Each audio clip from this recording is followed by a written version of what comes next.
Assalamualaikum warahmatullahi wabarakatuh. Bertemu lagi dengan saya di channel Cerita Misterius. Pada kesempatan kali ini, saya akan melanjutkan kisah misteri yang berjudul Kematian Tragis Sang Istri dan juga Keluarganya. Seperti apa kelanjutan ceritanya? Tak perlu kita berlama-lama lagi. Langsung saja, mari kita lanjutkan ceritanya. Setelah selesai sholat, Ustadz Ahmad mulai tidak nyaman.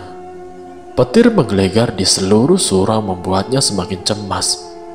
Maka selesai berdoa, Ustadz Ahmad langsung bangkit, membuat para jamaah sholat maghrib menatap lelaki itu dengan bingung. Biasanya lelaki tua yang sering mengisi khotib Jumat dan mengurus surau dengan baik itu selalu paling lama keluar dari surau. Tony, Udin, dan beberapa warga mulai mengikuti Ustadz Ahmad berjalan keluar dari surau dengan payung di tangan. "Pak Ustadz," panggil Tony dengan keras, tepat sebelum Ustadz Ahmad melangkah turun dari teras surau.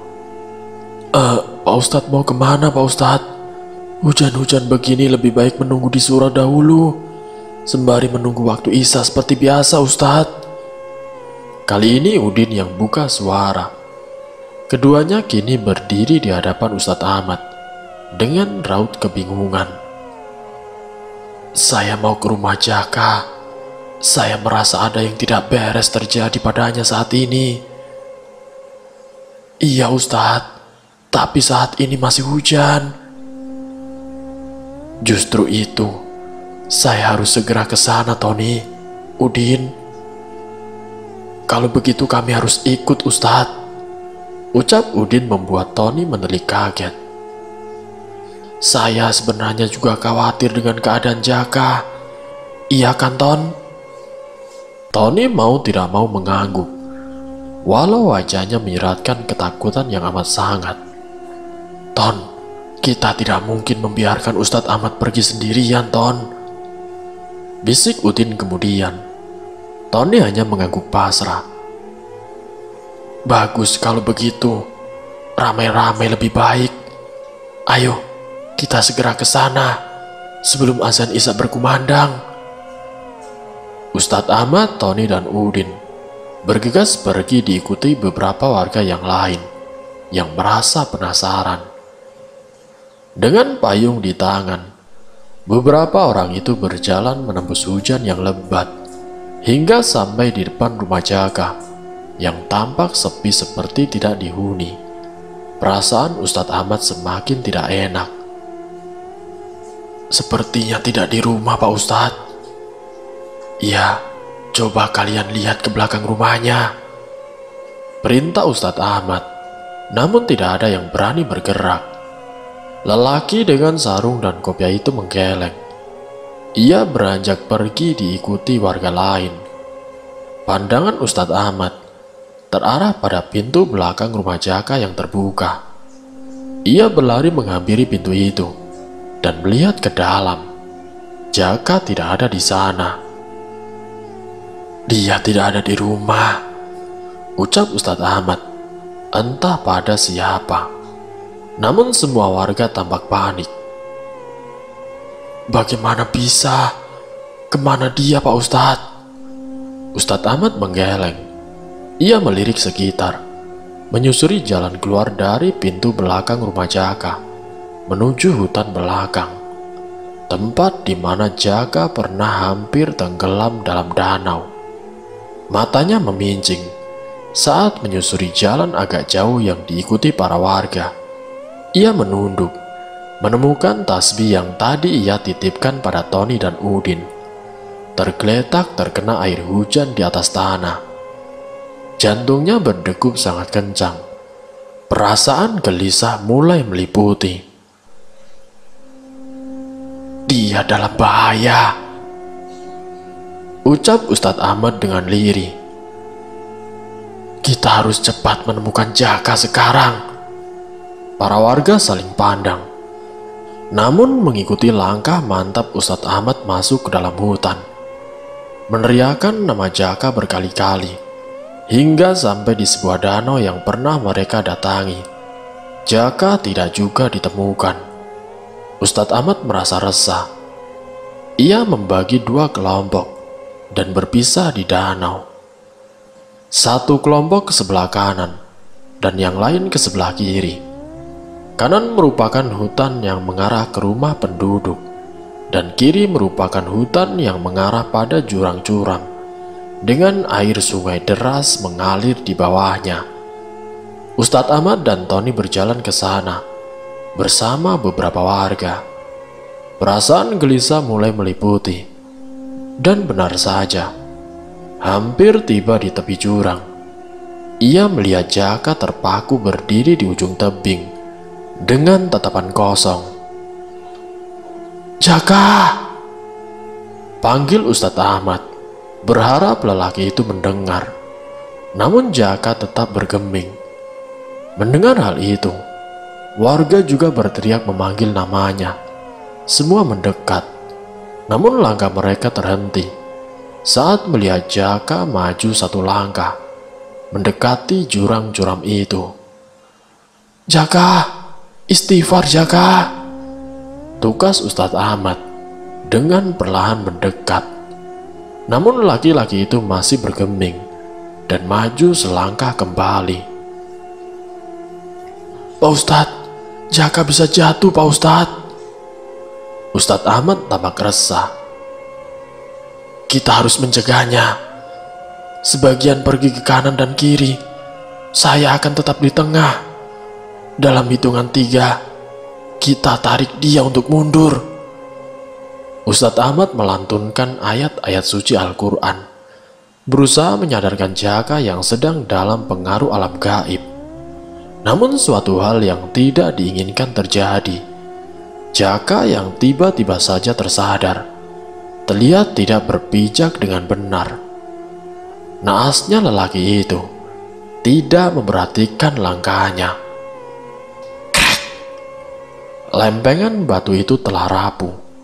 Ustadz Ahmad terbelalak. Para warga berteriak. Jaka hampir jatuh ke dalam jurang. Sigap Ustadz Ahmad merunduk, menarik tangan Jaka yang akan terjatuh. Tubuh lelaki itu berayun-ayun di udara.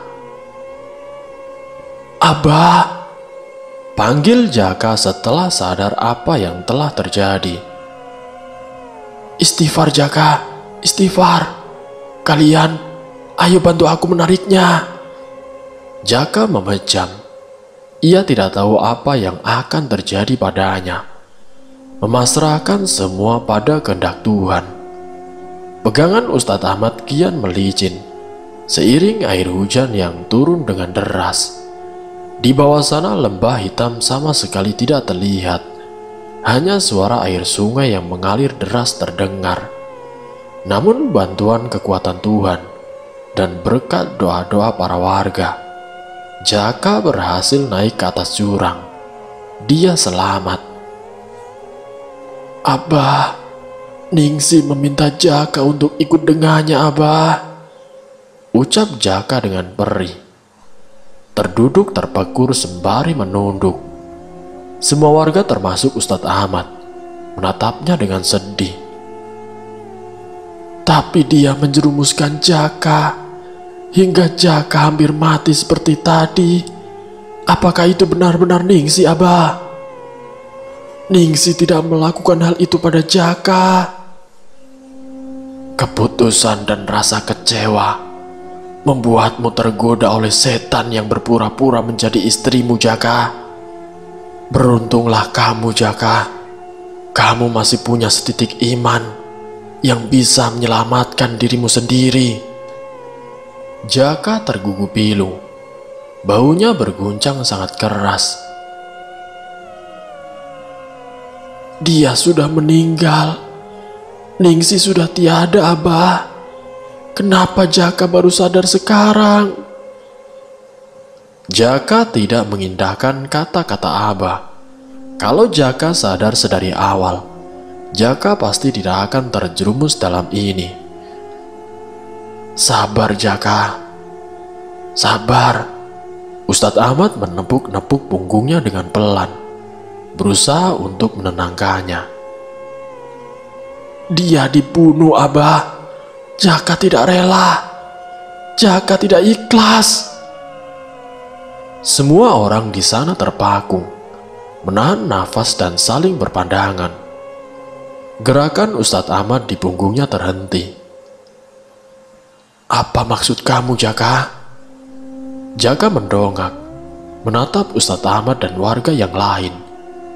Air matanya mulai menetes saat ia mengingatnya. Kejadian sebelum ia menyusul Ningsih ke tengah hutan. Potongan kain lusuh baju Ningsih dari balik tanah yang sedang ia gemburkan.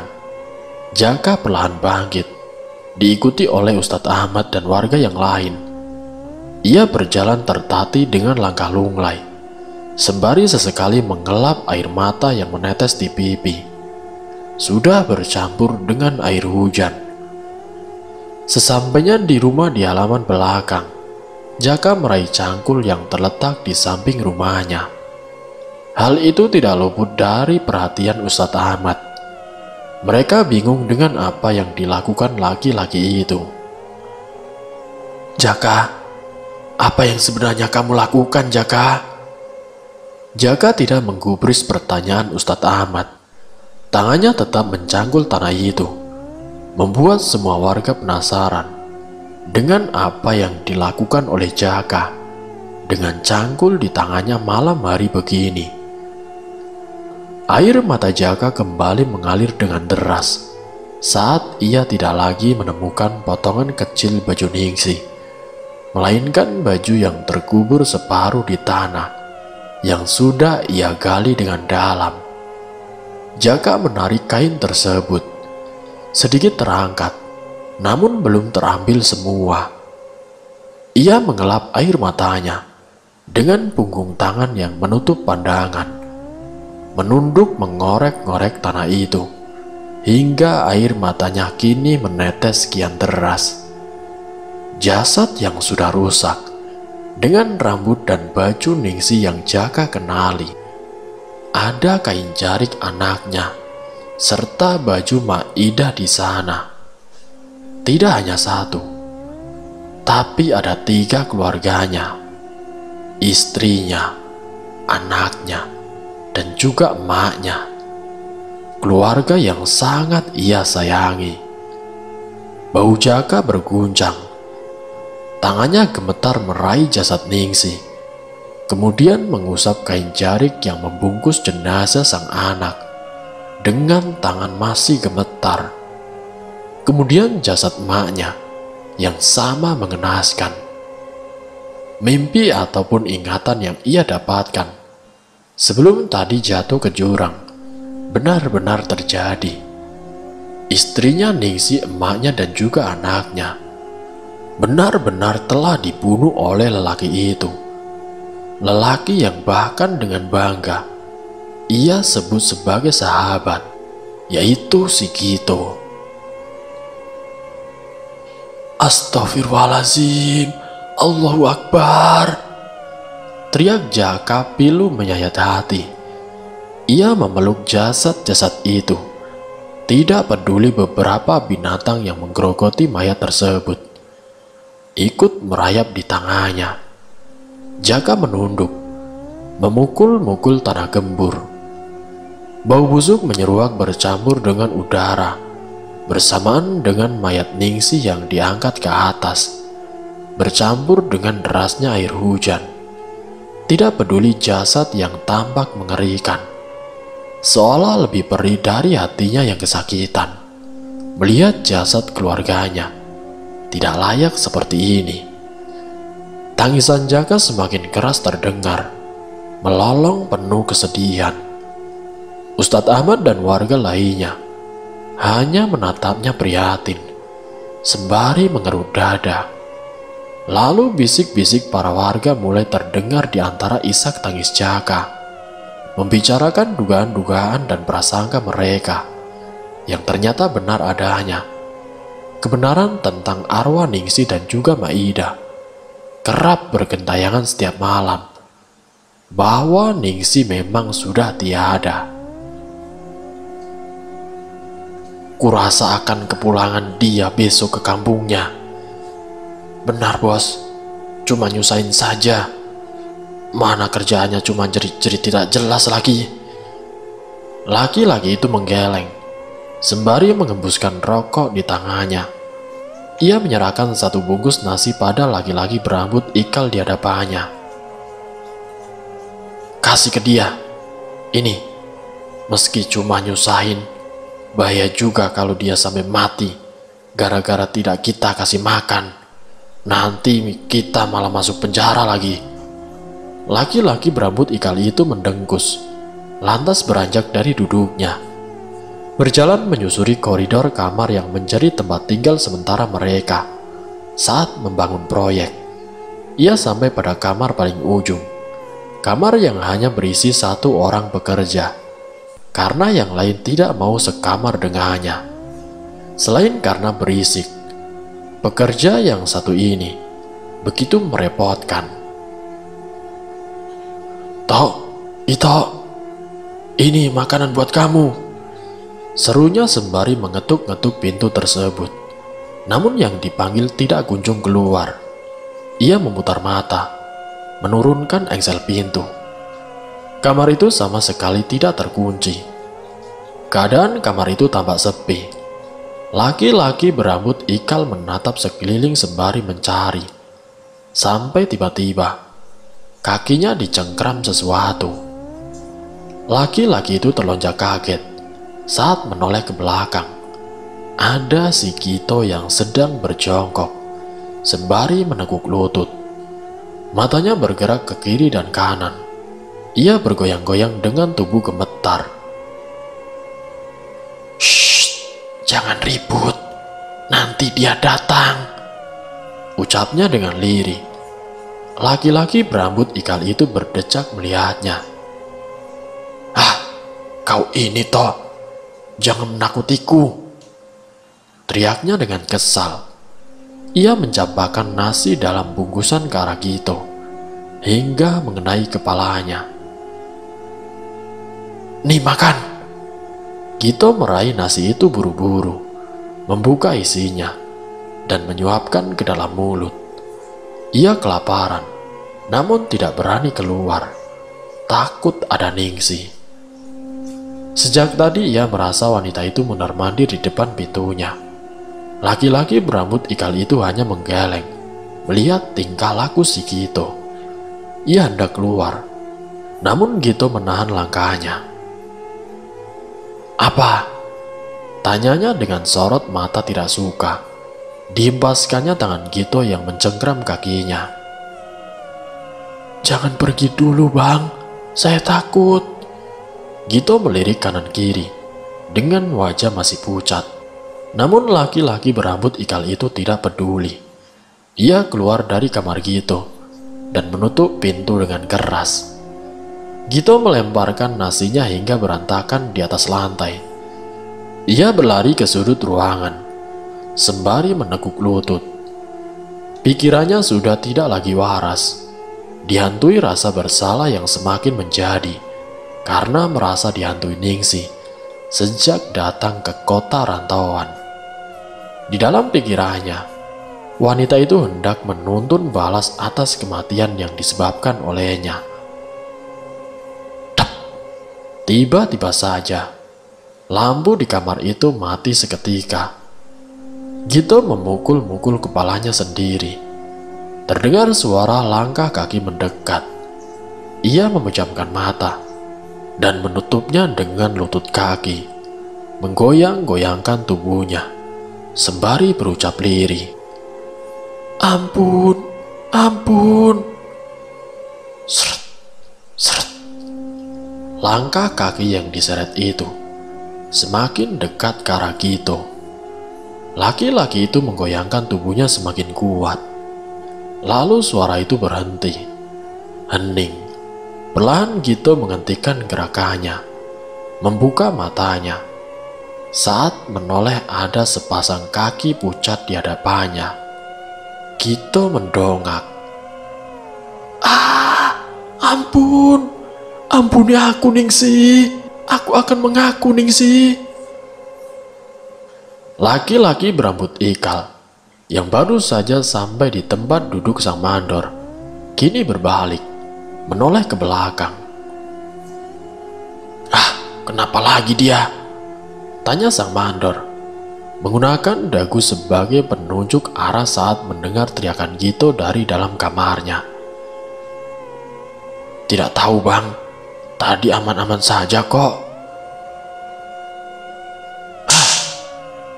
Sang mandor dan laki-laki berambut ikal itu terkejut saat melihat Gito keluar dari kamar, sampai tersandung-sandung.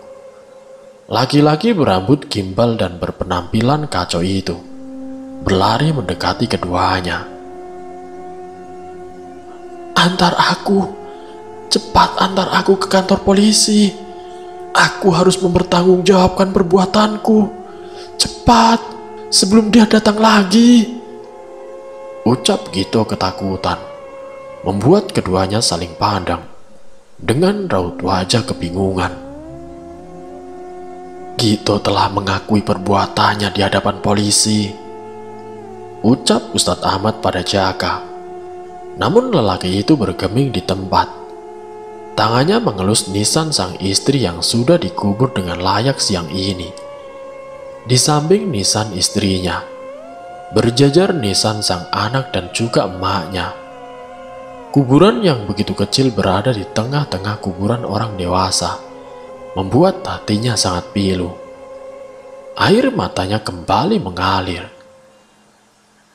Jaka, panggil Ustadz Ahmad kembali. Biarkan Abah, biarkan dia menanggunggjawabkan perbuatannya. Kalau aku yang bertemu dengannya, sudah kucabik-cabik wajahnya hingga tidak berbentuk kembali. Ustadz Ahmad menghela nafas. Ia mencengkram bau Jaka kemudian. Ia belum selesai bicara. Ada hal yang harus diketahui lelaki itu. Meski sudah mengaku, dia dianggap tidak bersalah karena dia mengalami kelainan mental. Jadi masa tahanannya dikurangi.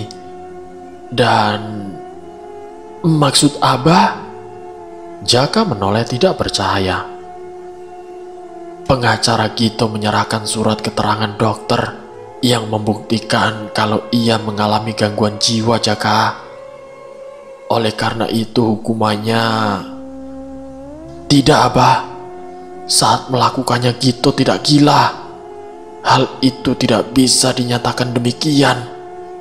Ia menjadi gila setelah membunuh keluargaku. Kenapa masa tahanannya dikurangi? Aku melihatnya dalam mimpiku, Abah.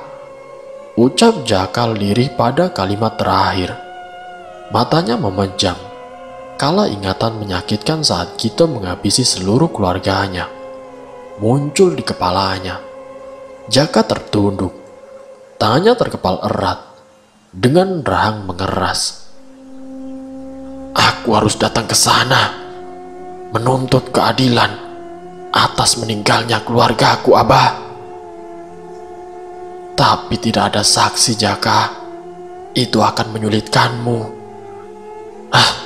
Tapi aku tahu bagaimana kejadiannya, Abah. Aku mendapatkan itu dari mimpi. Ingatan yang Ningsi berikan padaku tepat sebelum jatuh ke jurang. Ingatan akan kematian istriku tiba-tiba muncul dalam ingatanku, Abah.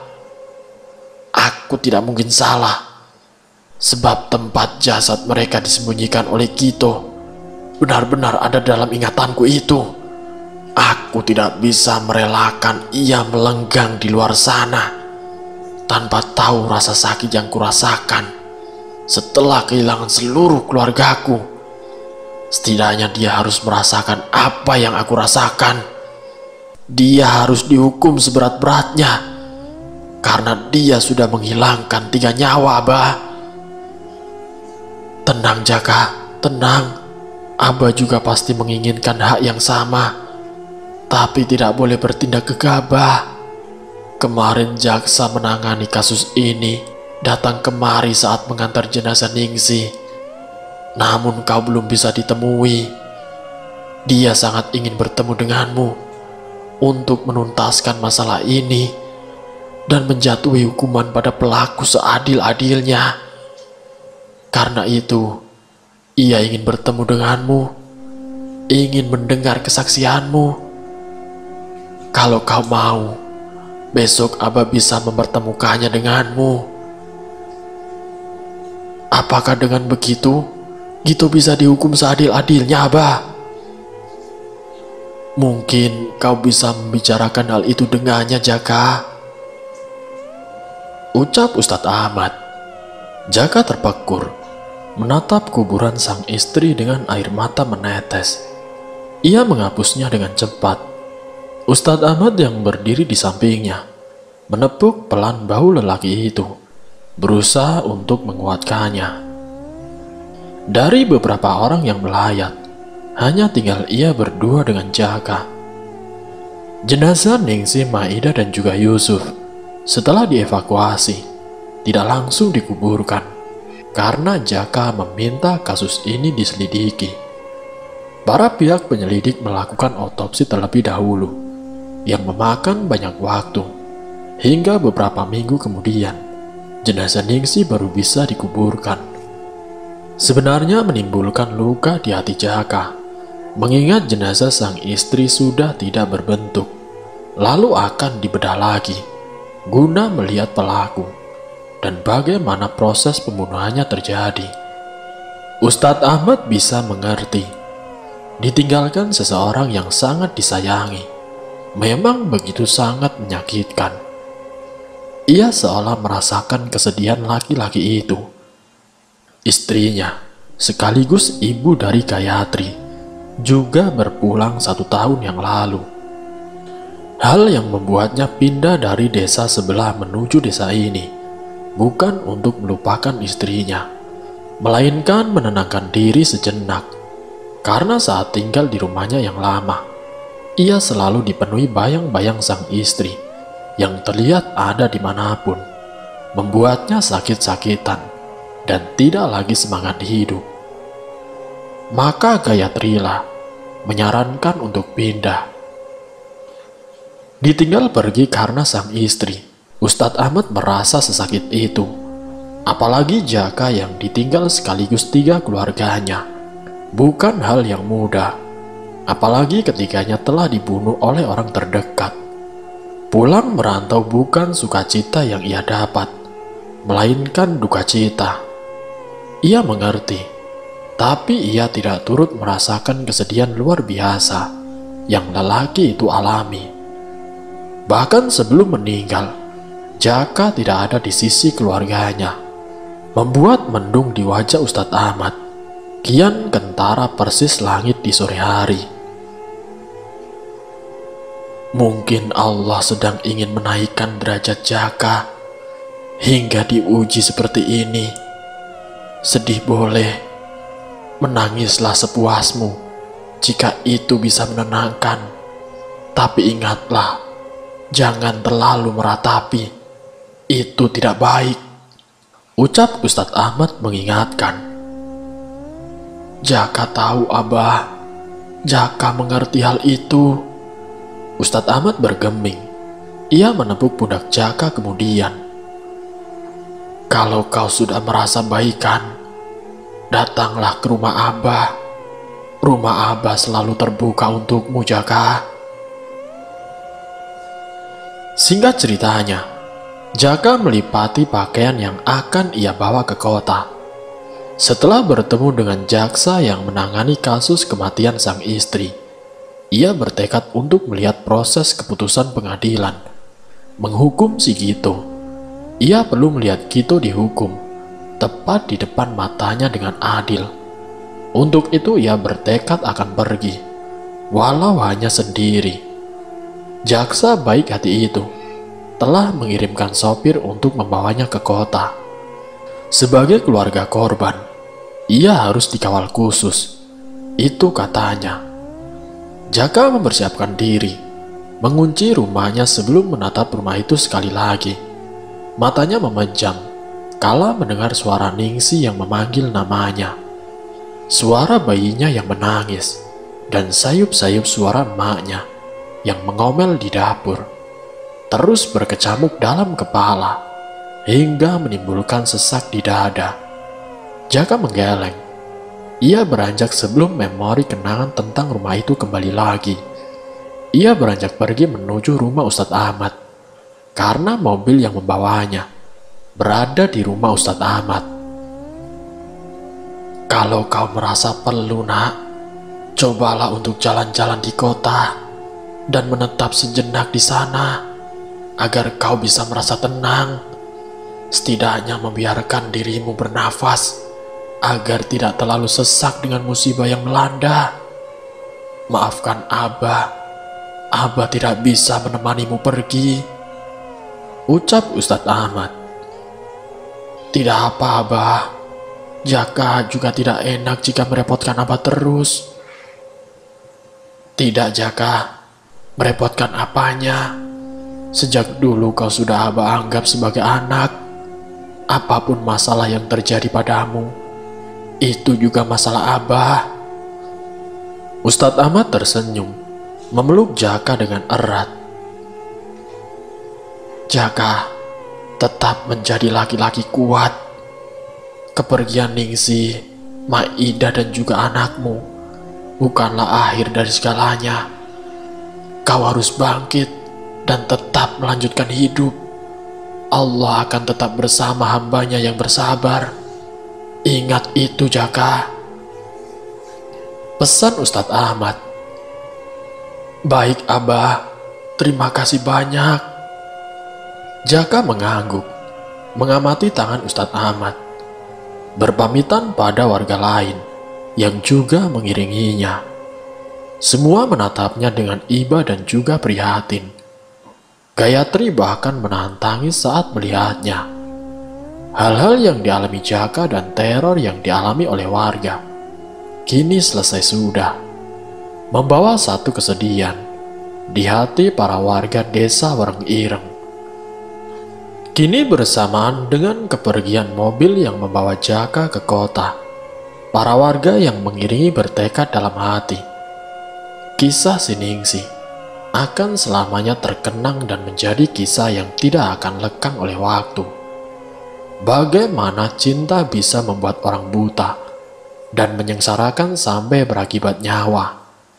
Ustadz Ahmad menghembuskan nafasnya dengan kasar, lantas berbalik saat merasa sesuatu sedang memperhatikannya. Di balik pohon besar, sekelebat bayangan hitam terpantau bersembunyi dan berlari saat Ustadz Ahmad memergoki. Atas dasar surat-surat keterangan dokter yang dilampirkan oleh pengacara saudara Gito, diketahui bahwa saudara Gito mengidap penyakit kelainan mental setelah melakukan pembunuhan terhadap korban berinisial A, Y, dan juga I. Maka menurut UU, Jaka memejam. Walau ia tahu hukuman apa yang akan jatuh pada Gito, tetap saja jantungnya berdebar tidak karuan. Ia takut sewaktu-waktu hukuman itu akan berubah. Hukuman mati ataupun penjara seumur hidup.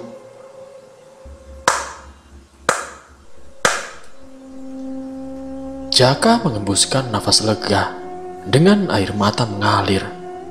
Orang-orang yang tidak ia kenal memeluknya atas keputusan pengadilan yang sangat adil menghukum pelaku.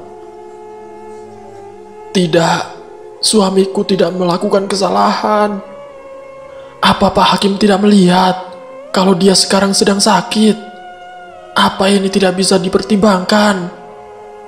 Suara teriakan itu berasal dari barisan depan di sebelah kanan Jaka. Seorang perempuan dengan penampilan tidak karuan terus berteriak saat Gito dengan wajah ketakutannya yang sudah seperti orang tidak waras digiring oleh dua orang petugas keluar dari ruang pengadilan. Dia adalah Nuri, istri dari Gito, yang Jaka ketahui sangat membela Gito. Dalam sidang kali ini, istri yang sangat mencintai suaminya hingga buta terhadap perilaku bejat sang suami dan menganggap suaminya tidak bersalah apa-apa. Ibu, tenanglah. Jangan membuat keributan di sini. Ucap salah satu petugas, membuat Nuri menangis dengan keras dan meronta meminta dilepaskan. Tak sengaja matanya menatap Jaka, yang juga sedang melihat ke arahnya. Kau! Tukasnya dengan tatapan tajam, dan menunjuk Jaka dengan telunjuknya. Matanya melotot, dan berusaha untuk mendekati Jaka. Tapi beberapa petugas menghalanginya. Lepaskan aku! Dia penjahatnya! Dia yang membuat suamiku menjadi seperti itu. Dia yang membuat suamiku menjadi gila dan dihukum layaknya seorang penjahat. Dia yang seharusnya ditahan, bukanlah suamiku. Jaka bergeming. Ia tidak mengatakan apapun. Lantas berbalik meninggalkan Nuri yang masih menjerit-jerit dengan histeris. Aku akan memberi pelajaran padamu. Lihat saja, kau sudah menghancurkan hidupku. Maka aku akan menghancurkan hidupmu kembali. Jaka berhenti mendadak. Ia sontak berbalik. Kehidupan siapa yang kau sebut hancur? Dia yang harus mempertanggungjawabkan perbuatannya, karena dia telah membunuh keluargaku. Atau kau, bisakah kau membuat keluargaku hidup kembali seperti sedia kala? Hidupku hancur karena perbuatan suamimu. Jadi jangan bertingkah seolah kau adalah orang yang paling tersakiti di dunia ini. Camkan itu, Nuri. Berdebah, brengsek. Kau berani sekali mengatakan hal itu. Tunggu saja kau. Aku akan membalas semua perbuatanmu. Nuri tidak kalah menggertak. Namun Jaka tidak menggubris. Ia berjalan keluar dari ruang sidang. Mati-matian ia menahan air matanya yang hendak akan tumpah.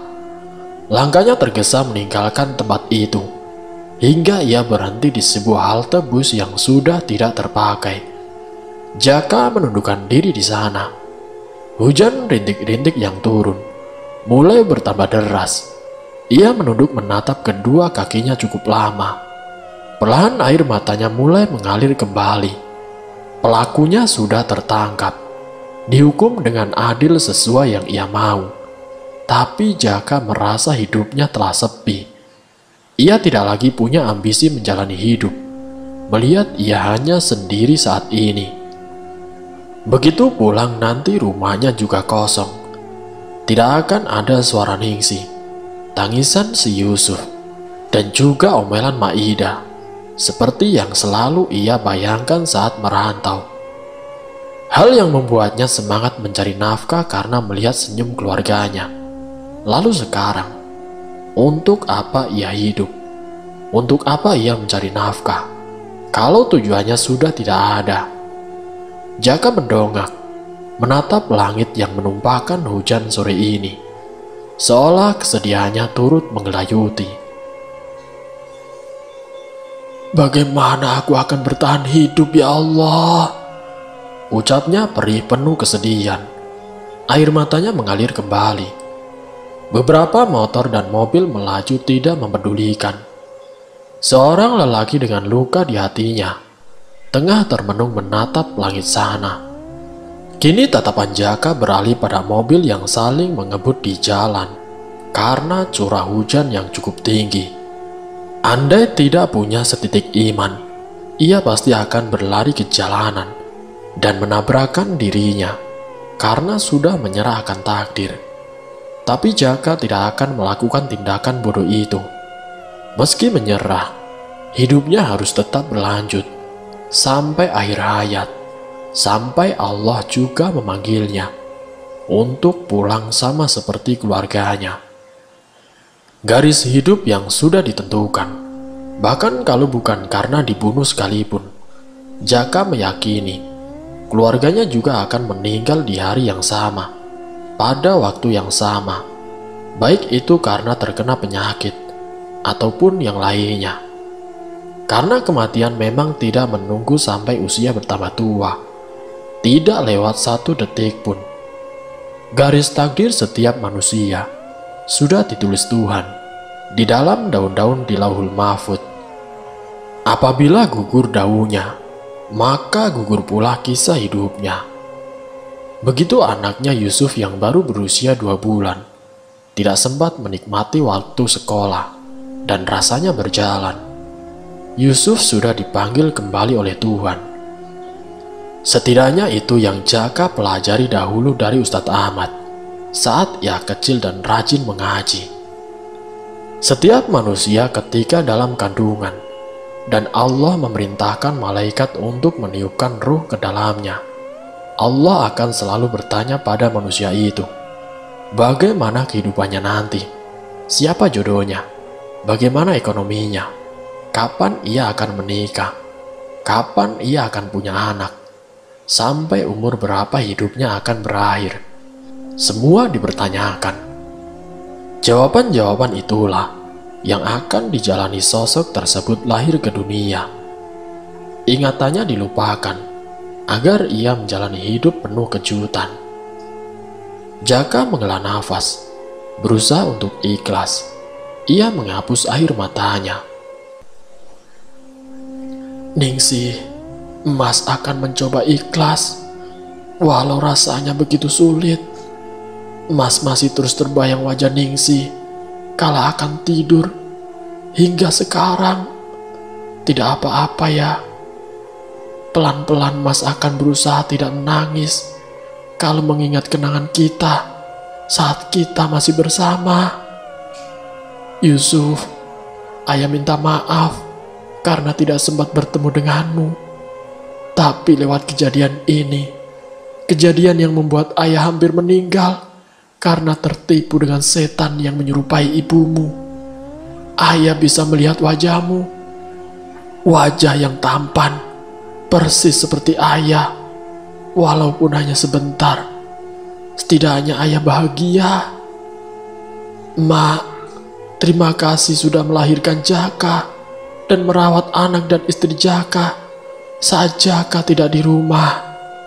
Meski Mak selalu ngomel pada Jaka, tapi Jaka sangat sayang dengan emak. Jaka tidak tahu perpisahan kita akan berakhir tragis seperti ini, Mak. Jaka akan selalu rindu. Maafkan Jaka. Jika Jaka mengingat emak nanti, Jaka akan selalu menangis. Maafkan Jaka, Mak. Ningsih, Yusuf, semoga kalian tenang di sana. Jaka mengerjap, menyampaikan kalimat demi kalimat itu di dalam hatinya. Kini senja di ufuk barat mulai timbul. Tanda maghrib mulai menjelang. Jaka menyeka hidungnya yang basah. Ia mengusap wajahnya dengan kedua tangan. Hujan deras yang tadi mengguyur sudah berganti dengan rintik-rintik yang tidak begitu deras. Jaka menyandang tasnya kembali. Dengan langkah perlahan, Jaka pergi meninggalkan halte. Bersamaan sayup-sayup suara mengaji dari masjid terdekat mengiringi langkahnya untuk pergi. Ia menaiki salah satu bus yang baru saja datang. Bus itu melewati halte tempat ia duduk tadi. Matanya memincing saat melihat 3 orang dalam balutan pakaian yang ia kenali. Pernah dipakai ketiganya. Duduk di halte tersebut. Ia tertegun, lantas tersenyum kala wanita yang sedang menimang bayi dan wanita yang duduk di sebelahnya tersenyum sembari menatap ke arah Jaka. Hidup akan terus berlanjut, namun kenangan itu akan tetap tersimpan di hati. Jaka tidak akan melupakan kenangan tentang keluarganya. Ia juga harus berdamai dengan keadaan. Semoga keluarga Jaka bisa tenang di sana. Dan cerita pun selesai. Semoga dari kisah ini kita dapat mengambil hikmah dan juga pelajarannya. Sampai bertemu lagi di video-video yang selanjutnya. Wassalamualaikum warahmatullahi wabarakatuh.